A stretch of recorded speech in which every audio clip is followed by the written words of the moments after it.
দেখো বন্ধুরা, তোমাদেরকে দেখিয়েছিলাম যে ফলটা কিভাবে পাড়তে হয়। আমার একটি 7 মাসের গাছে ফলটি ধরেছে। ফলটির কিন্তু ভালোই সাইজ। আমি তোমাদেরকে এখন এটা কেটে দেখাবো। হাতে করে ছুলবো, তার আগে একটু মুখটা কেটে নিই, তাহলে ভালো ছোলা যাবে। দেখো কত সুন্দর ভিতরে কালারটা, দেখেছো?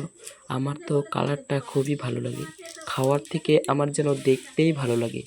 দেখো একটুখানি ছালটা ছুলে গেল, তার বীজটা দেখা যাচ্ছে কত সুন্দর গাঢ় কালার, ভিতরটা দেখতে পাচ্ছ তোমরা। এইটা আমি দেখো তোমাদেরকে কেটে দেখাবো। এটা এখন আমি ছুলে ছুলে রাখছি, তারপরে কাটবো। আমাদের বাড়িতে একজনা এই ড্রাগন ফল খাবার জন্য এসেছে, তাকেও আমি এই ড্রাগন ফলটা খাওয়াবো। সে দেখবো কি বলে খেয়ে, যে ভালো লাগে নাকি খারাপ, কীরকম মিষ্টি, কীরকম সুস্বাদু।